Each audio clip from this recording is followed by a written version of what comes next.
First and foremost, I'd like to give all praise to Yahweh Ba'Hashem Yahushai, Ba'Hashem Rakal Kadash.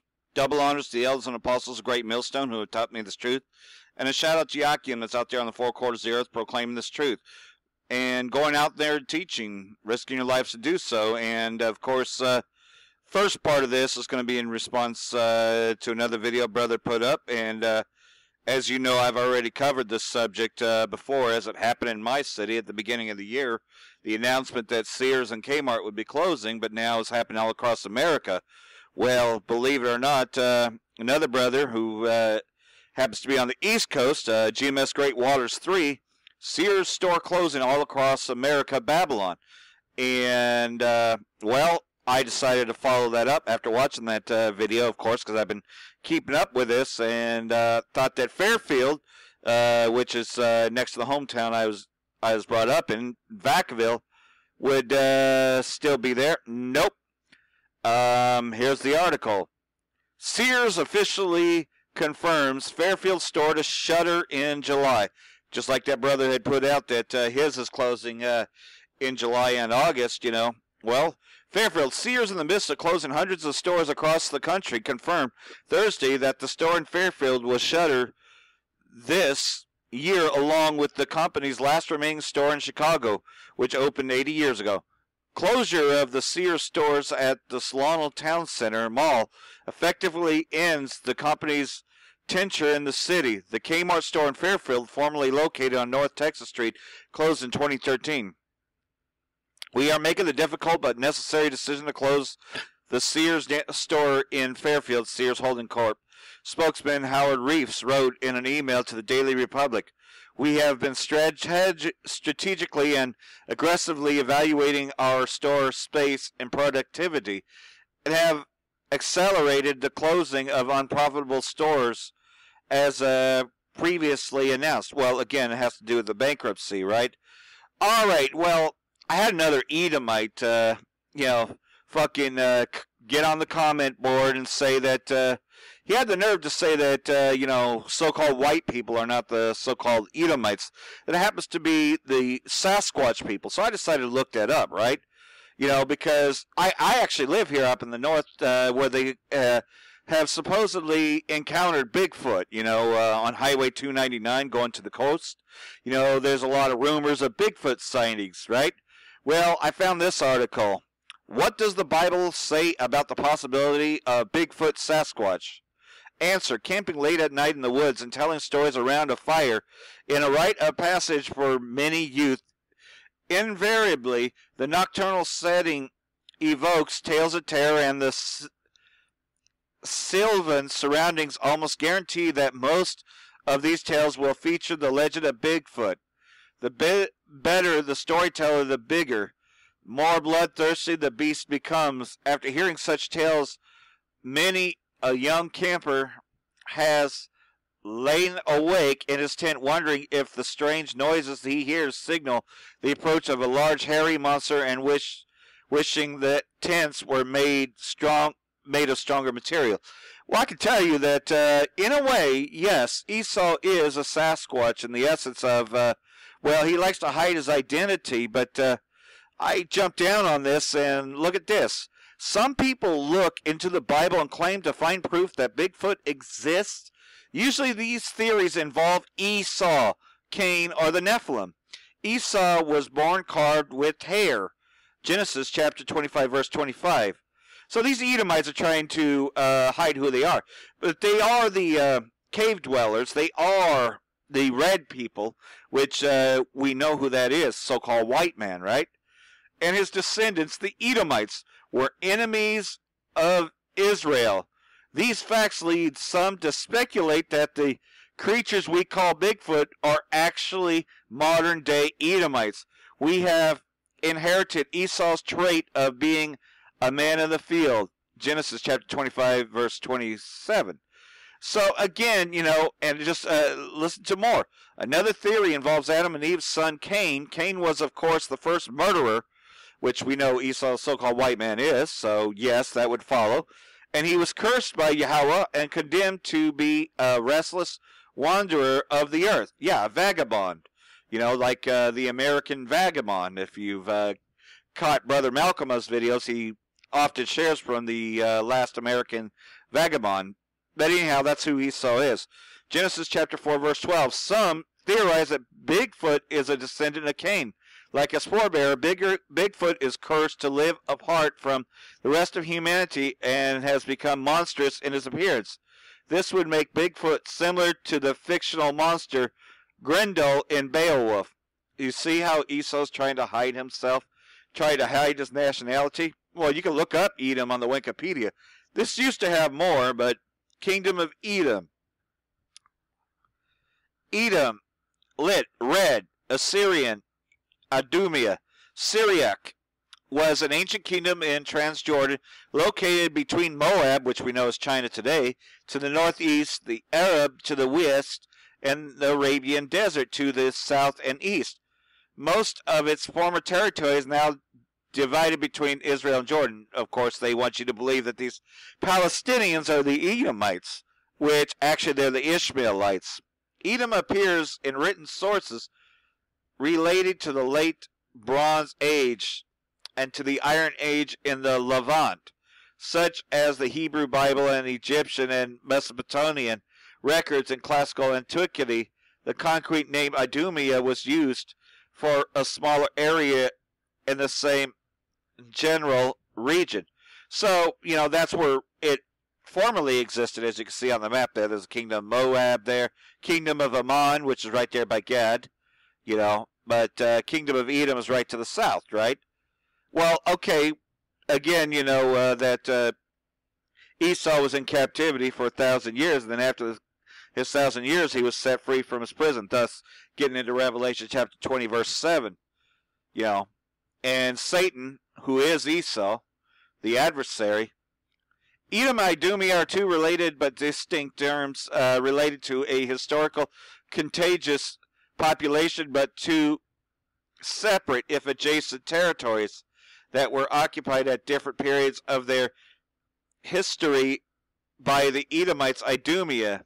The Edomites first established a kingdom, Edom, in the southern area of modern Jordan, and later migrated into the southern parts of the kingdom of Judah. Yeah, that's what they would like you to believe, and some of this is true, but they're trying to hide the fact where the Edomites are now. So, anyhow, it was a nice try, but you cannot hide your nationality. There are shades of brown, and there are shades of red. Nice try, Esau. Here is more of Esau's failures. U.S. fighter jet crashes into sea in Japan. A U.S. F-15 fighter jet has crashed into the sea near the Japanese island of Okinawa. The United States military has confirmed Okinawa houses a controversial American terrorist presence, which has been the subject of numerous protests. The pilot ejected from the fighter jet and was safely recovered. Well, that sucks. Fucking you Edomites deserve to die. You're fucking poisoning the earth, and fuck you. But anyhow, that's what happened there. So, yeah, the aircraft is failing. How much more will they fail when they try to fight the Most High? Historic handshake. Kim Jong-un and Donald Trump face off at Singapore summit. So, again, he comes in peaceably but destroys many, as Daniel says about Esau, the so-called white man. North Korean leader Kim Jong-un and U.S. President Trump have made history by shaking hands with each other at a top-level summit in Singapore, paving the way for reconciliation and denuclearization of the Korean Peninsula. Yeah, you fucking denuclearize and you fucking get rid of that, he's going to take you out, because he already promised he would, just like he did to Muammar Gaddafi. So, either way, by peace he shall destroy many. How many times did he come in peaceably to the tribe of Gad and then destroyed him later? In fact, that's what I think right there, that toilet right there. Because, of course, you can flush the American democracy right down the fucking toilet. Because that's all that this place is a festering bowl of shit. Anyhow, there's more. And while that's going on, the face of the whore, Babylon the Great, America, if you will, Donald Trump warns Trudeau, which is the leader of Canada, trade war will cost Canada a lot of money. Yeah, because, of course, Esau Edom is looking to bring in that mark. And how is he going to do that? By crashing economies. U.S. President Donald Trump has said that the Canadian Prime Minister Justin Trudeau criticism of his trade negotiation tactics following the G7 summit is probably going to cost the people of Canada a lot of money. Yeah, but you're the one that fucking is putting tariffs on everybody, you piece of shit, which you're just the holding company anyways. Donald Trump, you're nutty. You're just on the nutsack of fucking Rothschild because you fucking went bankrupt long ago, so you're fucking sorry. Broke ass, can't say shit, you piece of shit. You're shit on shit. You're like shitting over somebody's shit. When you go to the toilet, you don't flush it and you shit on their shit. That's what you are. Singapore, during a press conference following his meeting with North Korean leader Kim Jong-un in Singapore, Trump suggested Trudeau's remarks during the G7 in which he claimed that Canada will not be pushed around by the United States has soared the relationship between the pair. Yeah, in other words, hey, fucking Canada may be bringing some fucking nukes against this fucking place. Fuck yeah, I can't wait to see that shit. Wait, there's more. Israeli state warplanes spotted flying at low altitudes along Syrian-Lebanese border. Yeah, that's Amalek, deep state. So, Israeli state warplanes, which we know that the United States, the whore, which is ran by Amalek, supplies us. The Israeli state has been conducting non-stop flights around the Syrian-Lebanese border. Today, a military report read this afternoon. According to the report, the Israeli state were spotted flying at low altitudes from the southern Lebanese town of Mashron to the Bekouz Valley near the Syrian border.